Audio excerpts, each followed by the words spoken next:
Hi friends, welcome to our channel Reshma's world. இன்றைக்கி நம்ம சேனலில் என்ன டிஷ் பார்க்க போகிறோன்னா, ஒரு சூப்பரான மசாலா உருளைக்கிழங்கு எப்படி செய்யலான்றதா பார்க்க போகிறோம்.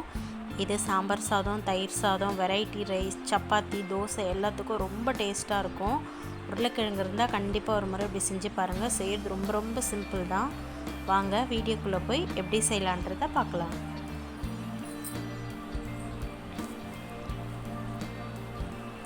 ஒரு கடாய் வச்சுக்கோங்க. அதில் 3 ஸ்பூன் அளவுக்கு எண்ணெய் ஆட் பண்ணிக்கோங்க. எண்ணெய் நல்லா காஞ்சதும் 1/4 ஸ்பூன் கடுகு, 1/4 ஸ்பூன் சோம்பு ரெண்டும் நல்லா பொரிஞ்சதும் 2 வெங்காயம் ஆட் பண்ணிக்கோங்க. வெங்காயத்தை நல்லா இப்போ வதக்கி எடுத்துக்கலாம். பாருங்கள், வெங்காயம் நல்லா வதங்கிடுச்சு. இப்போ 3 தக்காளி ஆட் பண்ணிக்கோங்க.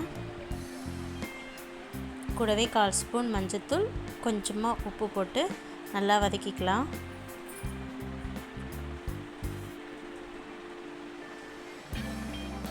இப்போ இது கூட 1/2 ஸ்பூன் அளவுக்கு இஞ்சி பூண்டு பேஸ்ட் ஆட் பண்ணிக்கோங்க. இப்போ இந்த ஸ்மெல் போகிற வரையும் நல்லா வதக்கிக்கலாம், இஞ்சி பூண்டு ஸ்மெல். இப்போ இந்த தக்காளியும் நல்லா குழைவாக வதங்கி வரணும்.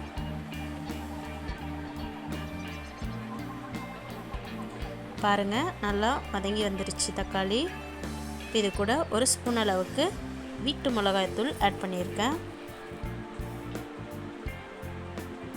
இப்போ இந்த எண்ணெயிலேயே இந்த மிளகாய்த்தூளை நல்லா வதக்கிக்கலாம்.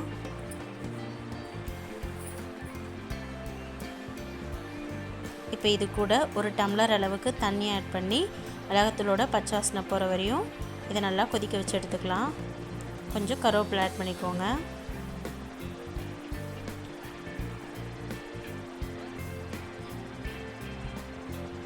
பாருங்கள், நல்லா கொதிச்சு வந்துருச்சு. திக் பேஸ்ட்டாக வந்திருக்கு பாருங்கள். இப்போ இது கூட 4 உருளைக்கிழங்கை வேக வச்சு எடுத்து வச்சுருக்கேன். அதை இந்த மாதிரி கட் பண்ணி ஆட் பண்ணிக்கோங்க. இப்போ இது ஒரு 10 நிமிஷத்து வரையும் லோ ஃப்ளேமில் வச்சுக்கோங்க. மசாலா நல்லா உருளைக்கிழங்குல நல்லா ஊறணும்.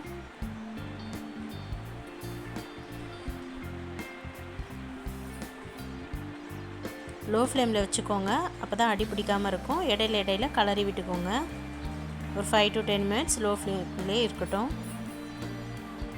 இந்த மாதிரி அடிக்கடிக்கு கலரி விட்டுக்கோங்க. செய்கிறது ரொம்ப சிம்பிள் தான் ஃப்ரெண்ட்ஸ், கண்டிப்பாக ட்ரை பண்ணி பாருங்கள்.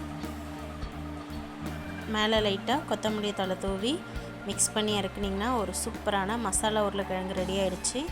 இது சாப்பாட்டுக்கு, சப்பாத்தி, தோசை எல்லாத்துக்குமே ரொம்ப சூப்பராக இருக்கும். கண்டிப்பாக ட்ரை பண்ணி பாருங்கள். இந்த வீடியோ பிடிச்சிருந்தா லைக் பண்ணுங்கள், ஷேர் பண்ணுங்கள் அண்ட் சப்ஸ்கிரைப் பண்ணுங்கள். பாய் ஃப்ரெண்ட்ஸ், நெக்ஸ்ட் வீடியோவில் பார்க்கலாம்.